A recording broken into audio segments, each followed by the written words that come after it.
your CIG TV News Brief on this Monday. On Monday morning, the Fly a Flag Commonwealth Day ceremony took place, themed Delivering a Common Future, Connecting, Innovating, Transforming. It's all part of Her Majesty's Platinum Jubilee celebrations for this year. This is a wonderful way to connect ourselves with our colleagues, our brothers and sisters around the world in the Commonwealth by celebrating these two particular events. And I'm told that yesterday's church service was most fitting and appropriate. So I'm grateful that we're off to a fantastic celebration of the Commonwealth Day. The theme for Commonwealth Day 2002 will center around the theme of the forthcoming Commonwealth Heads of Government meeting, Delivering a Common Future, which highlights how the 54 member countries in the Commonwealth family are innovating, connecting, and transforming to achieve goals like fighting climate change, promoting good governance, and boosting trade. Now, each year, the Cayman Islands joins Commonwealth countries in celebrating Commonwealth Day by flying the Commonwealth flag in a public place. The ceremony was held outside the Government Administration Building located here on Elgin Avenue just before the start of Youth Parliament proceedings on Monday morning. The theme highlights and symbolizes that the Commonwealth Youth Parliament is intended and designed to demonstrate to future young Caymanian parliamentarians the role and purpose of parliaments as an institution for democracy and good governance. And so this setting provides a valuable opportunity to network with other participants across the Commonwealth. And you should, and hopefully you are doing that, taking the time to talk to the other youth parliaments across our region, or in fact, the wider Commonwealth if you can.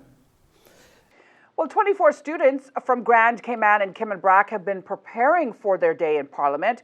For a few months now, the students ages 14 to 19 years have, from local high schools, John Gray, Clifton Hunter, St. Ignatius, Cayman Prep, Cayman International School, Triple C, and Layman Scott High School, as well as tertiary institutions, the University College of the Cayman Islands, the University of Sussex, and Florida Tech, have been working hard with their mentors and peers for the annual Youth Parliament, which is also part of events for the Queen's Jubilee celebrations, which, as we've mentioned, are currently underway in the Cayman Islands to commemorate Her Majesty's ascension to the throne.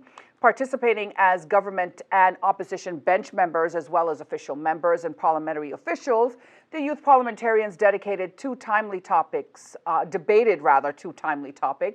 One will be introduced by the government bench, proposing a comprehensive bill on criminalizing sexual harassment, including hefty fines and jail time for persons committing sexual harassment, as well as for falsely accusing someone of the act.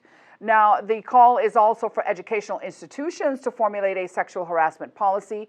Equally importantly, the students will debate the challenges that the local real estate market poses to land and home ownership by Caymanians, in particular young Caymanians.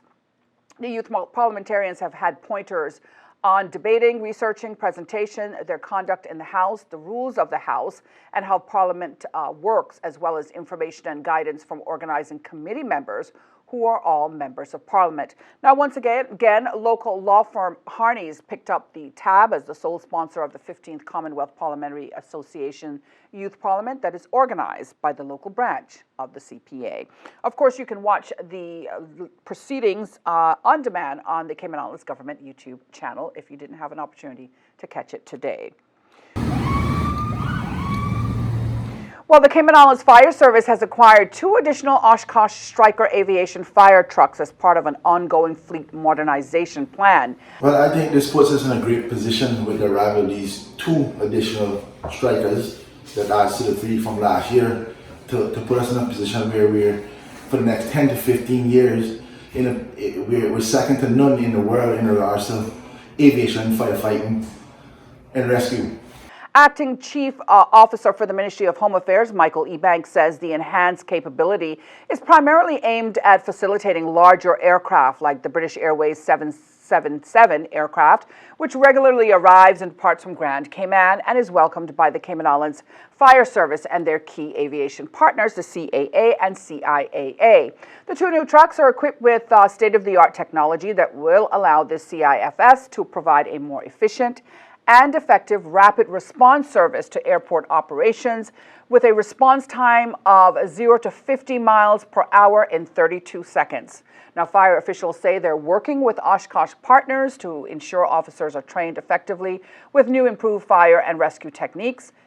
Designate Chief of Fire Officer Dwight Randy Rankin says he is immensely proud of his fire service colleagues who have worked tirelessly to make this happen and congratulates them on successfully replacing the aviation fleet over the past 2 years.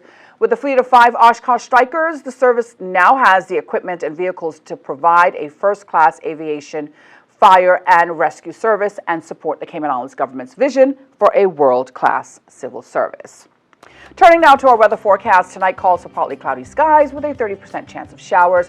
Small craft operators should continue to exercise caution over the open water. There's a small chance of showers tomorrow, and sea conditions will be slight to moderate with wave heights of 2 to 4 feet. The 2-day outlook is for a gradual decrease in wind speeds from Tuesday morning as a pressure gradient weakens. Now, the synopsis calls for moderate to fresh winds and rough seas over the next 24 hours. That's due to a high pressure system centered over the United States. A reminder for the latest on expected local weather conditions, you can go online to weather.gov.ky.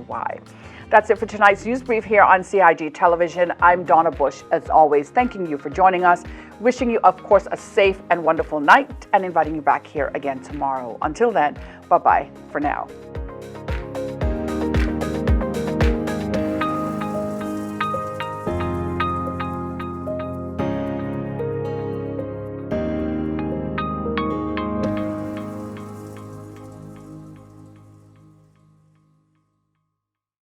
Seek the latest, accurate information on COVID-19 only from official sources at gov.ky/coronavirus.